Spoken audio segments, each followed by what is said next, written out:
Guadalajara, February 1985. A shallow grave outside a ranch in Michoacan. Inside it, the body of DEA Special Agent Enrique Kiki Camarena, tortured over 30 hours, his skull fractured, his ribs broken, a screwdriver driven through his skull. The autopsy report used clinical language. The forensic record tried to contain what had happened inside the grammar of procedure. But procedure could not contain this. Why was Camarena killed? Not simply because he was a DEA agent, because he had mapped something the Guadalajara Cartel never wanted exposed. A 1,000-hectare marijuana plantation called Rancho Bufalo, operated with the full knowledge of Mexican federal police. To understand what Camarena found, you have to understand the plaza system. A cartel does not merely smuggle drugs. It purchases territorial franchise rights, plazas, from corrupt officials. The plaza is not a place. It is a permission structure. And in 1985, that structure reached from the mountains of Sinaloa to the highest floors of the Mexican government. Weeks before his abduction, Camarena reportedly told a fellow DEA agent what he believed was happening. They don't want us to find out who's really protecting these guys. It's not just the federales, it's the whole system. The Guadalajara Cartel was built by three men: Miguel Angel Félix Gallardo, the strategist; Rafael Caro Quintero, the grower; Ernesto Fonseca Carrillo, the enforcer. Their innovation was unification. They brought the regional traffickers under one umbrella, negotiated directly with the Colombian cartels for cocaine transshipment, and centralized bribery through a single political protection apparatus. By the early 1980s, Mexico was no longer just a transit country. It was the choke point. But the Camarena case exposed something deeper and more corrosive. According to former DEA agent Hector Bareles, who led the murder investigation known as Operation Leyenda, CIA operatives were present at the ranch where Camarena was interrogated. The allegation was this: the CIA, through its covert support of the Nicaraguan Contras, maintained relationships with Mexican traffickers who were simultaneously moving cocaine. Protection, reportedly, in exchange for logistics. Some claims in this account remain disputed or unverified. Where evidence is incomplete, we say so. The CIA has denied these allegations. No congressional investigation has confirmed them. But the questions never went away. Caro Quintero was arrested in Costa Rica in 1985. But in 2013, a Mexican court released him on a procedural technicality. The ruling landed like a grenade. The DEA responded with public fury. Caro Quintero walked free for 9 years, until his recapture in 2022. Félix Gallardo was arrested in 1989. But, according to multiple accounts, he continued directing operations from inside his prison cell for years after his conviction. The arrests looked like justice. The system behind them did not. A former DEA agent who worked the Camarena case described the problem in terms no official report ever used. We weren't fighting a cartel. We were fighting a government. The cartel was just the business arm. From prison, Félix Gallardo reportedly made his final strategic move. He divided Mexico's drug trade routes among his most trusted lieutenants, Tijuana to the Arellano Félix brothers, Juarez to Amado Carrillo Fuentes, the Pacific Corridor to Joaquin El Chapo Guzmán and Ismael El Mayo Zambada. The monopoly was over. The franchise era had begun.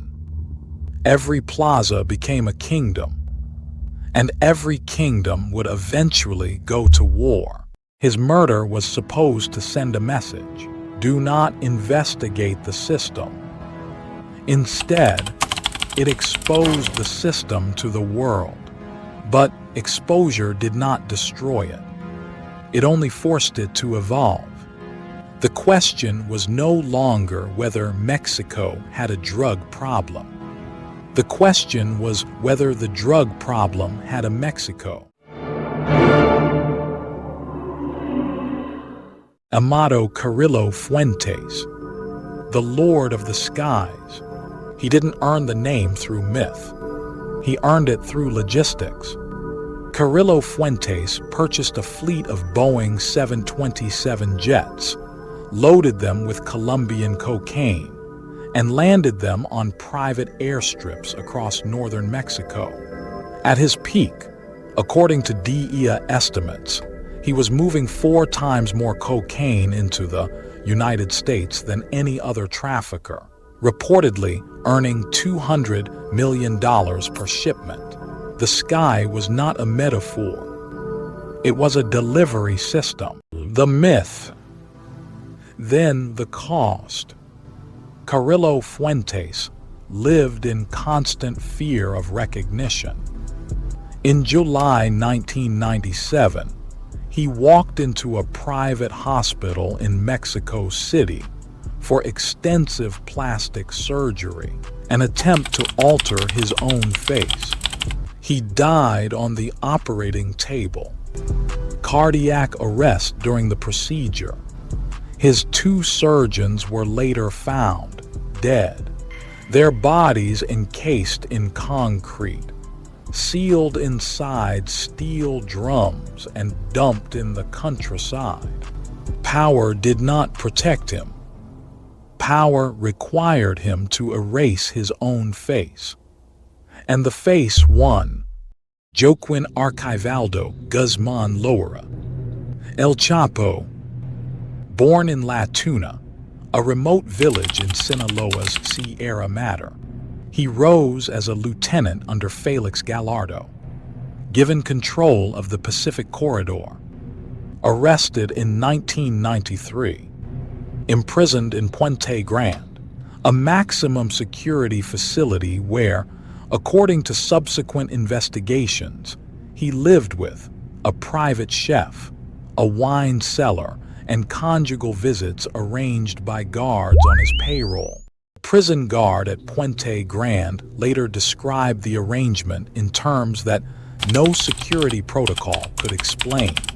He didn't live like a prisoner. He lived like a governor. The warden took orders from him. January 2001. Guzmán escaped from Puente Grande, reportedly wheeled out of the facility inside a laundry cart. 61 prison officials were eventually charged. Most were acquitted. The escape was not a failure of security. It was a demonstration of purchase. The man who could buy a prison could buy anything. Free and flush with cash, Guzmán rebuilt. Alongside Ismael El Mayo Zambada and Juan José Esparagoza Morno, he constructed what U.S. law enforcement would call the Sinaloa Federation. Not a single cartel, but a coalition. A franchise network that negotiated, corrupted, and, when necessary, killed its way into control of the most lucrative smuggling corridors on Earth. The numbers told the story. According to the U.S. Treasury Department, The Sinaloa Federation's annual revenue reportedly exceeded $3 billion. But the number alone is abstract. The infrastructure made it real. Tunnels under the U.S.-Mexico border, equipped with ventilation systems, electric lighting and rail lines, submarines, catapults, drones, a logistics empire that rivaled legitimate multinational corporations. This was not smuggling. This was supply chain management at industrial scale.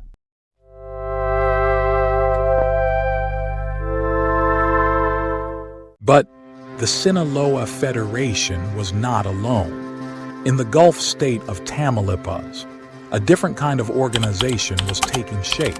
One built not from peasant smugglers, but from military deserters, elite soldiers, trained in counterinsurgency, surveillance, and killing. They called themselves Los Zetas, and they would change the rules of the drug war forever.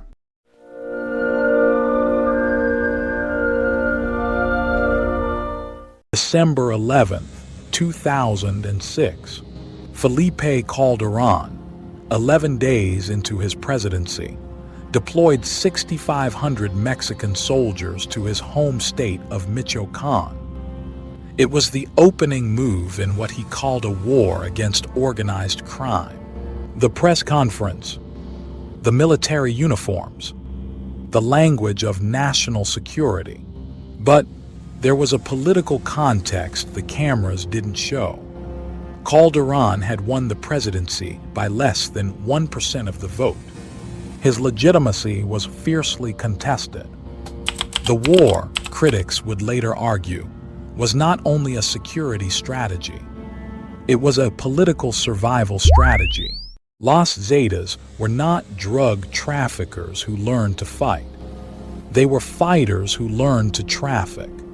Founded by Arturo Guzmán de Sena, and approximately 30 deserters from the Mexican Army's elite Grupo Aeromoval de Fuerzas Especiales, some of whom had received training at the U.S. Army School of the Americas at Fort Benning, Georgia. Originally hired as enforcers for the Gulf Cartel, Los Zetas eventually consumed their employer. Their methods were not commercial. They were paramilitary. Roadblocks, mass kidnappings, beheadings filmed and distributed as propaganda. A former Zetas member, interviewed after deserting the organization, described the transition in terms that no recruitment manual had anticipated. We were trained to fight insurgents. Then they pointed us at the competition. Same skills, different enemy. Ciudad Juarez, 2010. Over 3,000 homicides in a single year, making it, per capita, one of the most dangerous cities on earth. The Sinaloa Federation and the Juarez Cartel fought for control of the plaza. The battlefield was the city itself. Bodies appeared on bridges, in schoolyards, outside churches. Banners were hung from overpasses, signed by cartels, listing the names of police officers marked for death. The message was not hidden. It was public. It was the point. August 2010, 72 migrants from Central and South America were found massacred at a ranch near San Fernando, Tamaulipas. According to the sole survivor, Los Zetas had intercepted the group, demanded they work as drug mules, and executed those who refused. 72. Not cartel soldiers, not rivals, migrants, people whose only crime was geography. Between 2006 and 2012, the duration of the Calderon presidency, Mexico's official homicide count exceeded 120,000. Human rights organizations documented thousands of cases of enforced disappearances, committed not only by cartels but by security forces. The soldiers sent to fight the war were, in many documented cases, committing the same crimes. The line between the state and the criminal had blurred beyond recognition. A mother in Ciudad Juarez, speaking to a human rights organization, described what happened to her son. They took my son from the street. The police, not the cartel. The police. And when I went to the station, they told me he was never there. The war had another dimension, one that operated below the surface. According to court documents filed during the El Chapo trial, the Sinaloa Federation reportedly provided intelligence to the DEA about rival organizations, in exchange for what defense attorneys described as operational tolerance. The allegation was explosive, that the U.S. government had, in effect, chosen sides. The DEA denied this. The U.S. government denied this. But the pattern recurred across multiple cases, in testimony from cooperating witnesses who had nothing left to lose. In 2016, U.S. authorities discovered a tunnel running from Tijuana to San Diego, nearly a mile long, 35 feet underground, equipped with electricity, ventilation, and a rail system. 8 tons of marijuana and over 2 tons of cocaine were seized. The tunnel had been operational for months. The border was not a wall. It was a ceiling, and the cartels had built beneath it.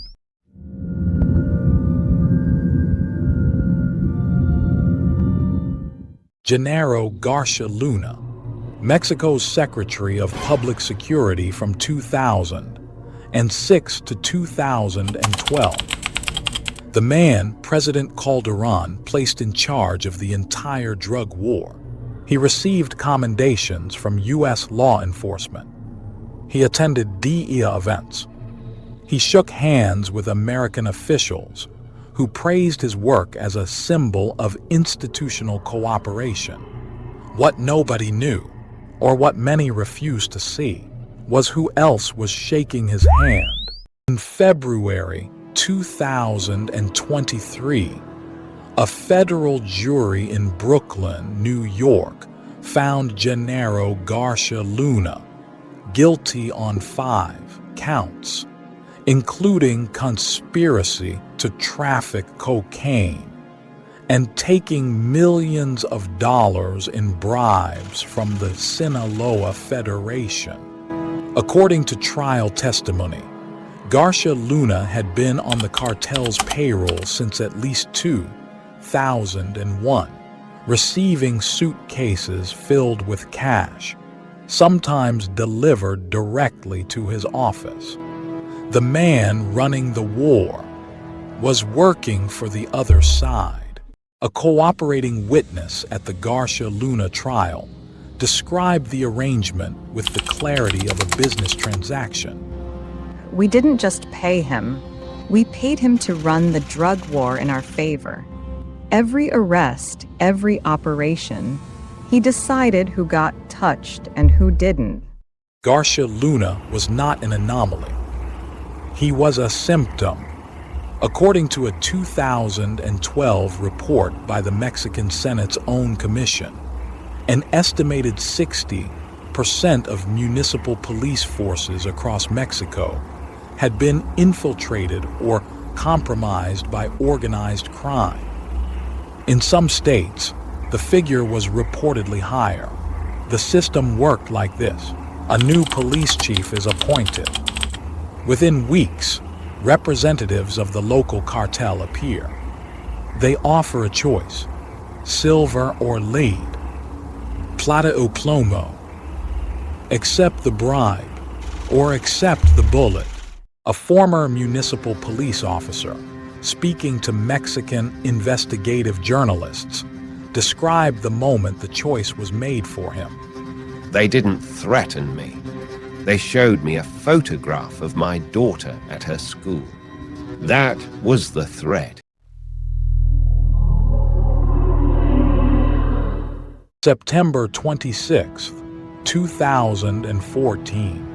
43 students from the Ayotzinapa Rural Teachers College in the state of Guerrero were forcibly disappeared after being intercepted by municipal police in the city of Iguala.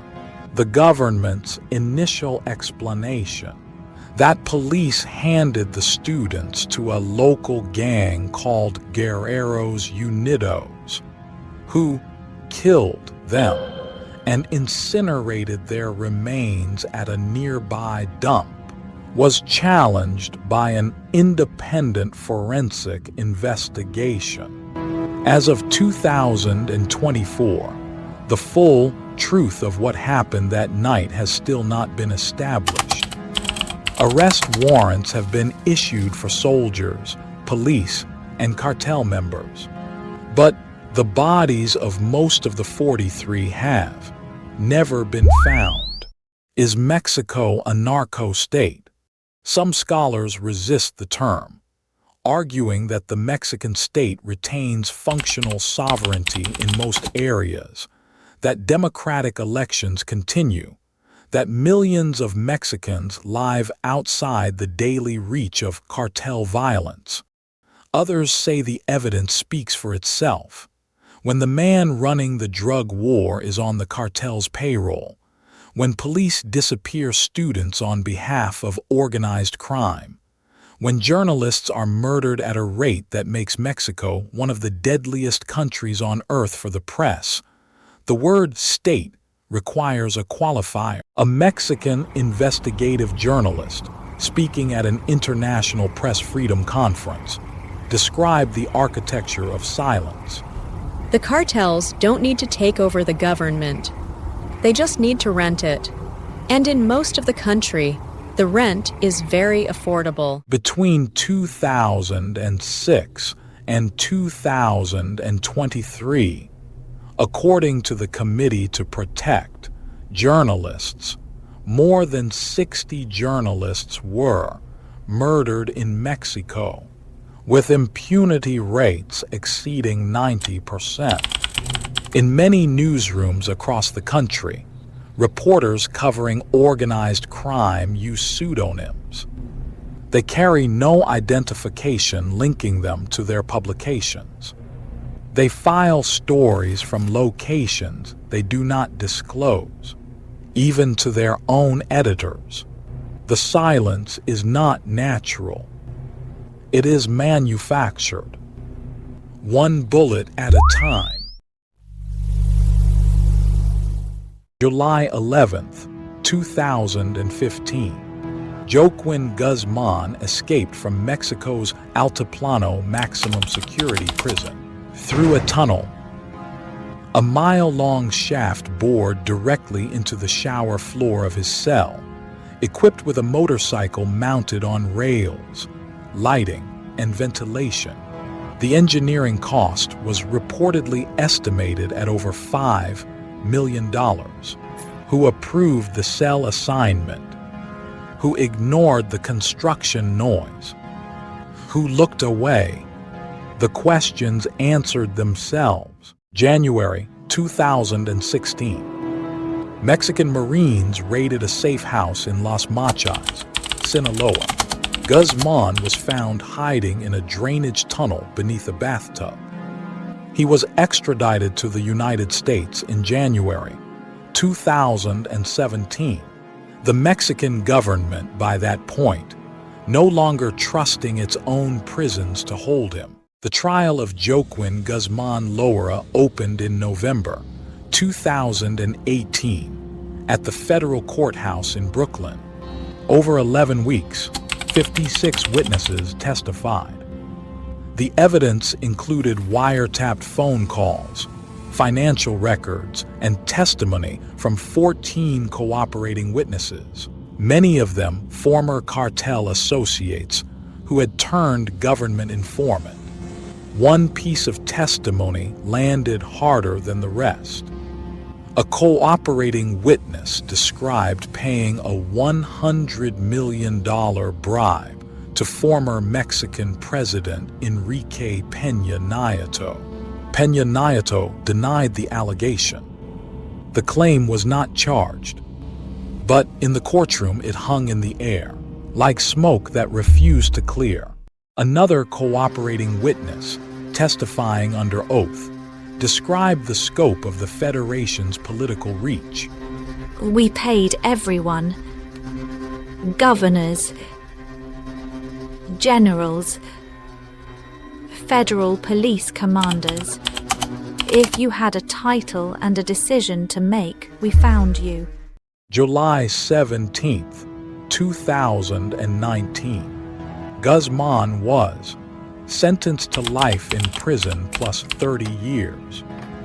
He was transferred to ADX Florence, the federal Supermax facility in Colorado, the same facility that holds the Unabomber and the Boston Marathon bomber. No tunnels, no bribes, no laundry carts. The man was removed, but the machine was not.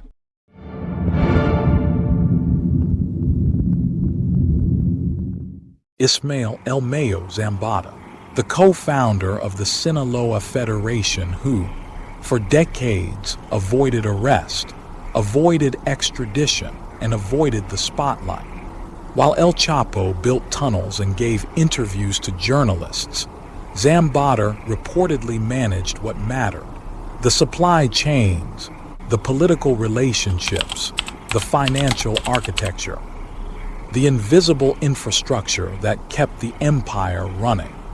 In July 2024, Zambada was detained in the United States under circumstances that remain fiercely disputed.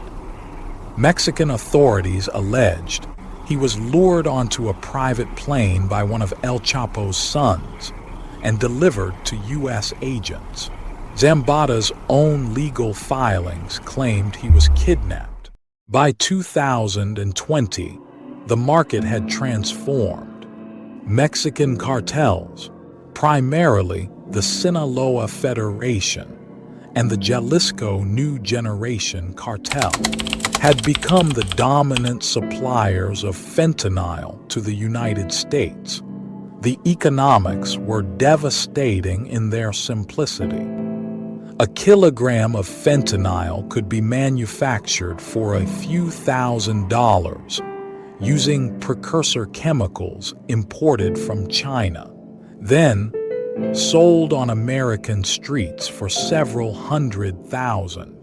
More profitable than cocaine, easier to transport, and far more lethal.